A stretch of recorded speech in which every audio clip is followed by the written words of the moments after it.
My first successful company, X27, started a different way. It started by me taking my full-time job, which was director of marketing at this 50-person digital agency in New York City, and turning it into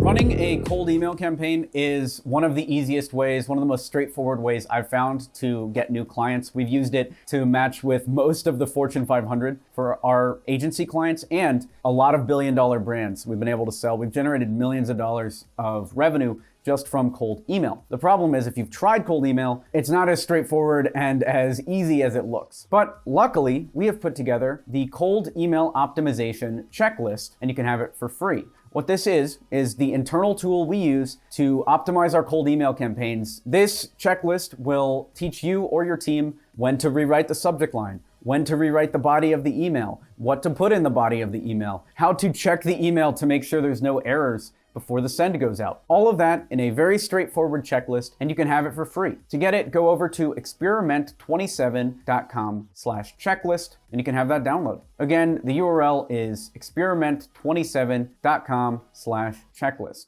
People are wondering, how do startups begin? Well, they begin all sorts of ways, and I'm gonna break down some stories in this video on the startups that I've run and how they begun. Before we begin, I'm Alex Berman. I have generated over $10 million in sales, and I run a multitude of companies. Some call me a serial entrepreneur, and I'm gonna leave it at that. Here are the ways the startups that I've been a part of have begun, so you can use those as examples. The first startup that I was a part of was a menu rewriting business. This is actually how I made my first dollar in entrepreneurship. I've talked about this in past videos, but this started from a New York Times article. The article was talking about how if you change a couple words around in a menu, you can increase sales for a restaurant. So I saw that article and I was inspired, and my startup began. I went into a restaurant, showed him the article, and was able to get $100 for rewriting this dude's menu. I only ever got the $50. I put that check on my wall, did not even cash it.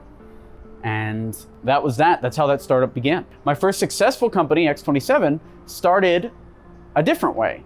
It started by me taking my full-time job, which was director of marketing at this 50-person digital agency in New York City, and turning it into a consulting company, selling what I was doing as director of marketing as a service. And that is another common way that startups start. So number one was inspiration from the outside world, finding an article or some other concept like that and using that as your business. The second way is using your job as inspiration to start a business. If somebody's willing to pay you $60,000 a year, $100,000 a year, whatever, to do a job, all you gotta do is scale that out. Now imagine you had 2, 3, 4, 5, 6 clients all paying you $60K a year to do that job, and you got a business. That's that. The next way is you might just luck into a business. So for instance, Alex Berman Consulting, which used to be its own company, now it's folded into our conglomerate. That grew from people like you asking me how to improve their companies, and me wanting to monetize it and not realizing that I could launch a course and actually deliver more value than I would ever deliver in a one-on-one consult. But that grew from this YouTube channel, and the bigger lesson that you can learn there is sometimes startups begin from you being asked questions. Because I had some videos where I was showing me and my team making money using cold email, we had a lot of people, and we still have a lot of people constantly emailing, asking us how to meet with large brands using cold email, how to meet with people that they've never met using cold email, how to get dream jobs with cold email, etc. Everything around the email inbox. That is what people ask me about. So the startup of Alex Berman Consulting grew from those questions and monetizing those answers. Then the course came from the consulting and our success there. The course is Email 10K, by the way, if you want to check it out. It can show you exactly how to grow a business, how to get billion-dollar clients, and work with people that can afford you. That started because we were having so much success with the consulting, but I realized that a lot of our consulting clients were missing all of this context. Like, people would pay me for an hour and then have never sent a cold email campaign before. The most successful consulting clients were the ones that have been doing this and testing on their own, but I realized there was no course or there was no system to get them to that point besides these free videos, which aren't organized in a way that make it easy. So that's where the course came from. I talked about it in story form. Let me talk about it in bullet point form. Here are the 3 ways that startups begin. Number 1, a big idea. That's like the article. And what you do with a big idea is you get an article or you find a TED Talk that you really like. One of my other consulting clients saw a TED Talk on intermittent fasting and used that to grow his mobile app. So you see a TED Talk, you see an article, and you test it in the market, you send it out to customers, and you see if they'll pay you to do the service that is outlined in this talk. That's number one. Number two is clone something. We did this with 3 of our simple apps. Within our software business, simple apps, we've got a couple of these softwares. One is Facebook Messenger for Shopify.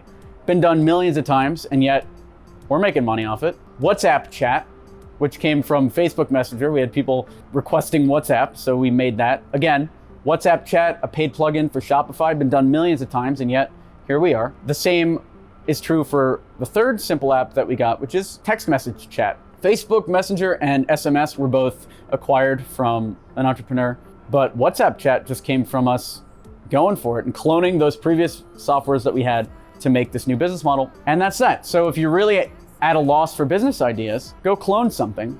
And as long as you evolve it based on real customer feedback, you can start by ripping off somebody else, and it will end up as something original by the time you've worked through it, talked to customers, tried to sell it, if you're any good. Then the third one is your job as a business. Like with our agency, X27, you take your job, you sell that to other people, and it's very similar to how you would apply for a job, except you come in as a contractor and you make it more explicit that you're gonna take other clients. That's the only difference. Take your job, sell it as a service. You're free, you're an entrepreneur. That's that. If you want this in detail, check out our course, Email 10K, where we go about this in a step-by-step manner. We've got an incredible amount of success stories on this thing. It is really mind-blowing, and I'm very appreciative of all of the people that are in there so far. Our private Facebook group is heating up as well, so I'm pumped, and I would love to see you in this course. Check it out, email10k.com. By the way, if you want the system that we're covering in this video as a free checklist, grab the link in the description. You can have a PDF of everything we talked about. I'm Alex Berman. Subscribe to this channel. We do free YouTube videos 3 times a week, all about sales training, all about how to grow as an entrepreneur and live your best life. So if you want that, feel free to sub. Leave a comment below. What did you learn from this video? Or did we miss one? Is there another way that startups begin that perhaps I haven't experienced? Let me know down in the comments. Stick around. We've got a lot of good content for you, and I'll talk to you later. I'm Alex Berman, and that's that.